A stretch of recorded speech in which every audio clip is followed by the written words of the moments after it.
Thank you. Okay. Thank you for coming. Our talk will be in English, and this is our joint talk. I am pleased to have this talk with Alberto.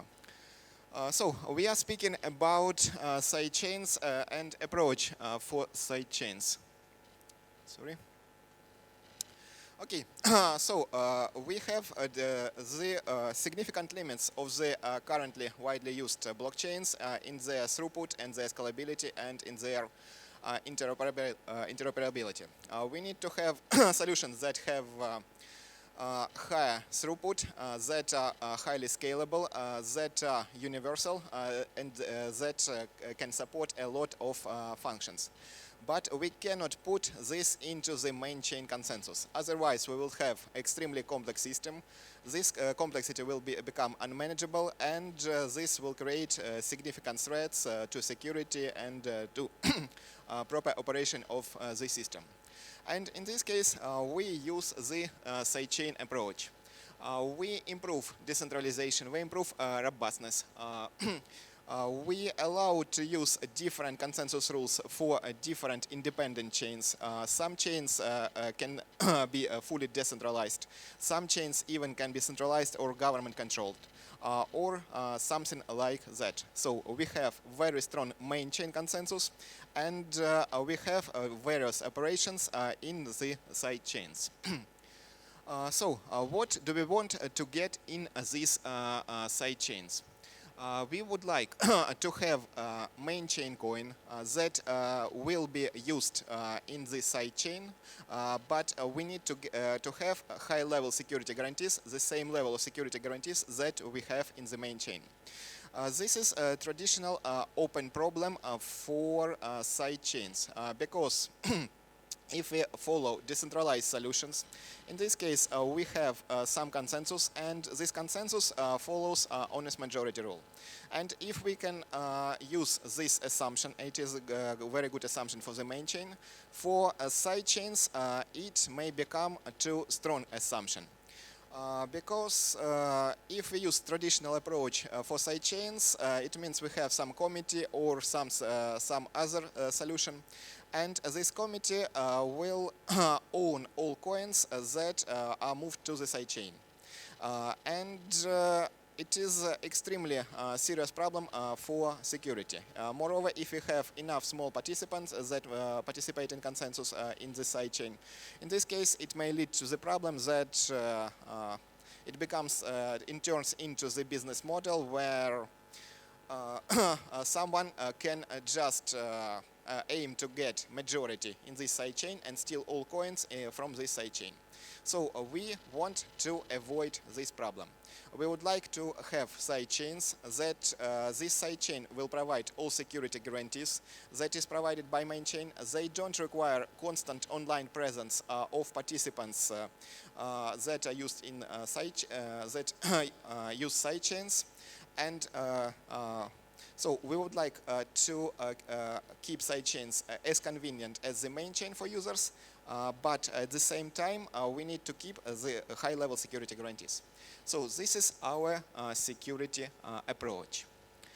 So we have various functions of sidechain. Sidechains, we have main blockchain. We have different applications of sidechains. One sidechain can be some fast transaction processing. Another sidechain can be, for example, a real estate registry, car registries, or something like that. Another one can be even centralized sidechain, like government-led sidechain, which registers some education documents and so on.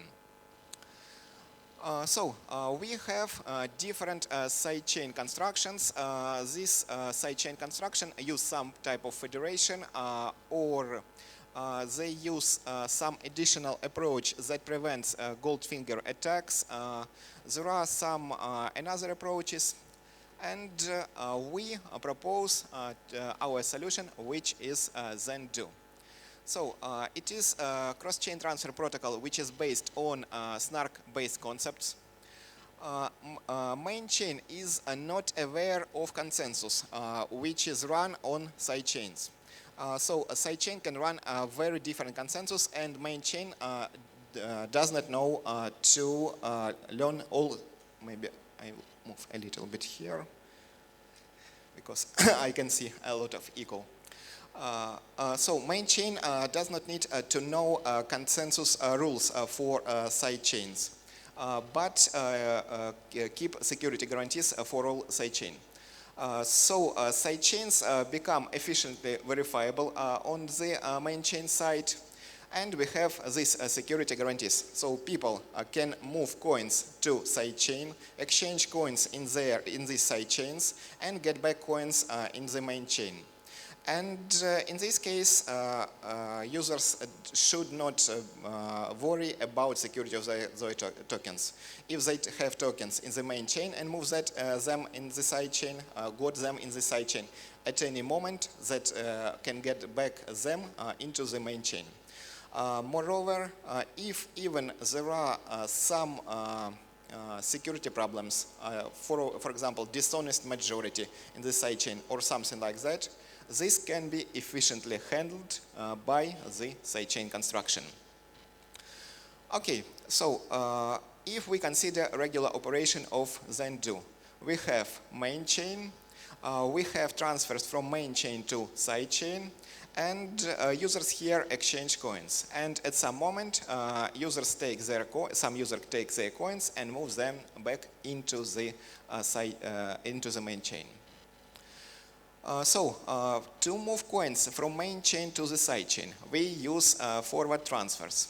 Forward transfers spend coins in the main chain. They become unavailable in the main chain.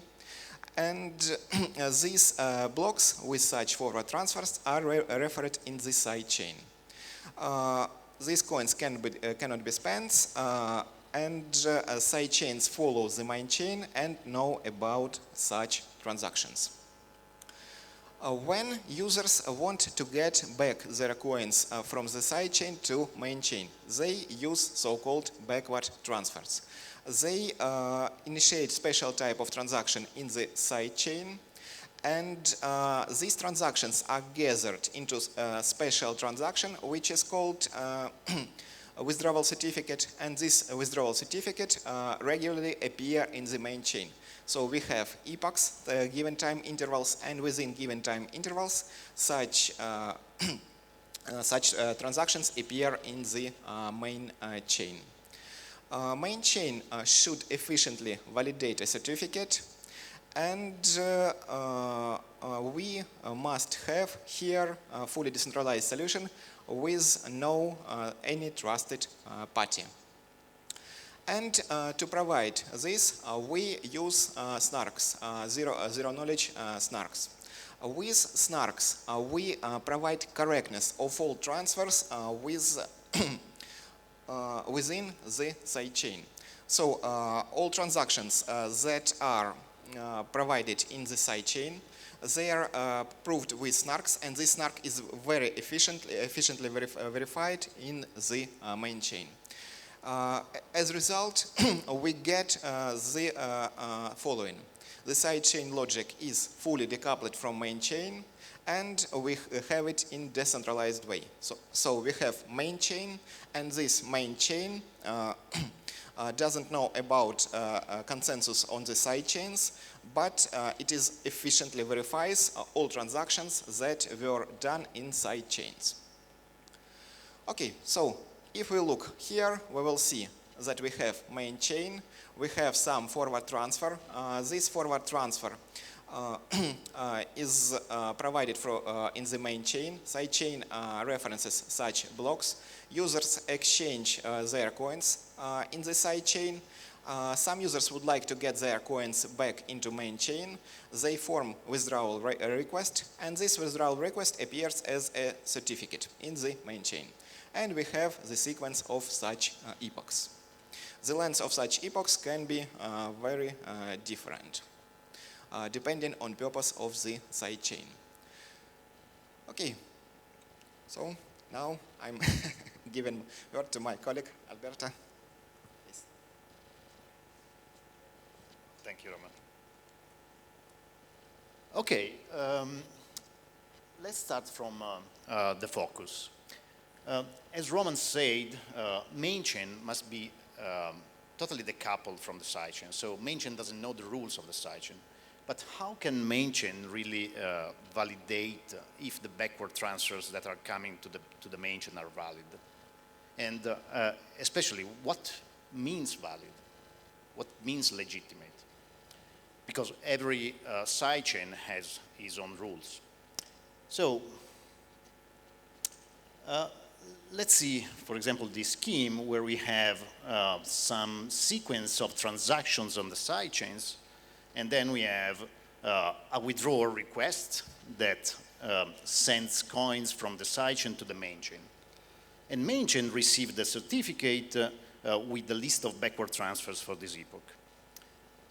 But main chain just verifies a SNARK proof of this list of backward transfers. And what this proof has to say, that the backward transfer is legitimate. That means that, for example, the withdrawal request was spending some existing coins in the sidechain. And these existing coins were coming from a valid transaction that was spending some existing coins.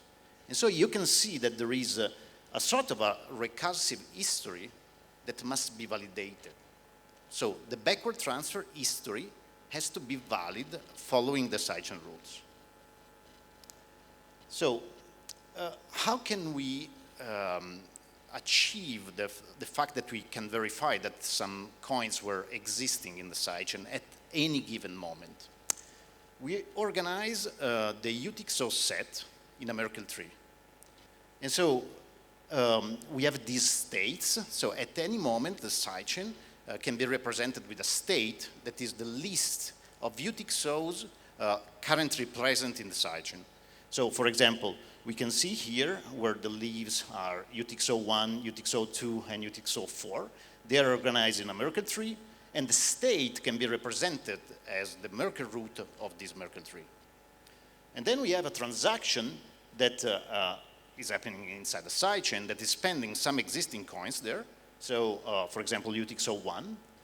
And so we can verify that this UTXO1 was present in the state. And the new state will not have the inputs of this transaction, but will have the outputs of the transaction. So we will create a SNARK proof validating that. So what are the statements that we verify? That the state, the initial state S0 contains the UTXO1, and then that we have a valid signatures, let me say, associated to the public key of the UTXO1. And these are statements that are verified in the circuit that will create the SNARK proof. Obviously, we need to verify that the input and the output coins are coherent. I mean, the balance of the transaction is zero. So we are not creating money from nothing. And also that the new state doesn't contain anymore the input UTXO. And that the new state contains the output. So these are the statements that we need to verify. And if we verify this statement, we will create a SNARK proof that proves that there was a valid transaction that was causing a valid transition from Merkle root S0 to S1. So let's see, for example, having more transactions, we apply the same process to all the transactions, and we create SNARK proofs for all of them in an ordered way. So you can see transitioning from S0 to S1, from S1 to S2, and so on, for all the transactions within the sidechain. But remember, we started from the backward transfer. So now we are talking just about transactions that are happening in the sidechain. No? So we have this kind of special transaction that is a withdrawal request that a user sends to request to withdraw funds from the sidechain to the main chain. And the rules are very similar that has to be verified there. But how can we keep track of the backward transfers that are collected during an epoch? So let's suppose that we start with a Merkle tree initialized with null leaves, And we collect the backward transfers coming from the withdrawal request of an epoch in this Merkle tree. So let's see the condition for a withdrawal request that are very similar for a transaction. No? So we have to verify that the state contains the input of this withdrawal request. Obviously, the signature must be valid. The balance of this withdrawal request must be correct. And we remove the input from the state, but now we verify that the Merkle tree of backward transfers of this epoch now contains this new backward transfer. Okay, if these 5 conditions are verified, we have the proof that we had a valid withdrawal request that it was causing a transition in the state of the UTXOs, but also a transition in the backward transfer Merkle tree. So let's see now all together. So now we have transactions and withdrawal requests. And you can see here, for example, transaction proof 1, that it's proving a transition of the state from S0 to S1, but also now the transition of the backward transfer Merkle tree to E0, from E0 to E1. But these 2 states will be equal because transactions are not appending backward transfers to the backward transfer Merkle tree. So the circuit here, the SNARK circuit, will enforce that the start state of the backward transfer will be equal to the end state of the backward transfers.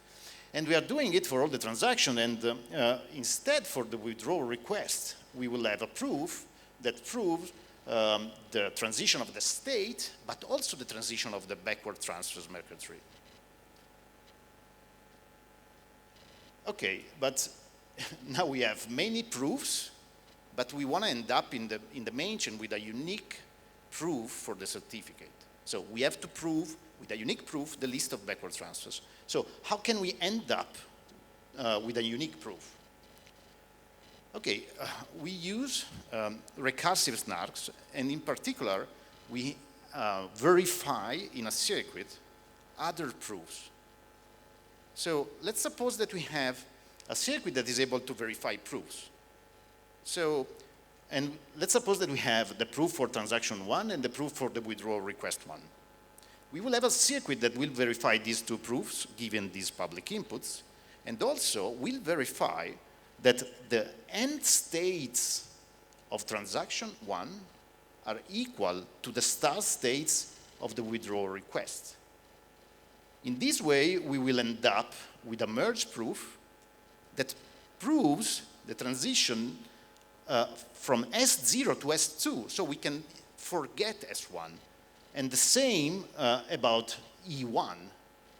So now we forgot 2 proofs, and we have a unique proof that proves these 2 transitions.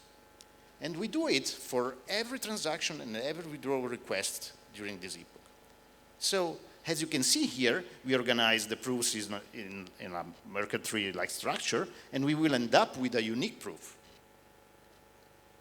So what this proof says? This proof now says that we have a certain set of backward transfers, and so main chain will be able to reconstruct this Merkle tree of backward transfers and use the Merkle root of this Merkle tree as the public input for verifying the proof. And so in this way, we will be able to verify the backward transfers for this epoch.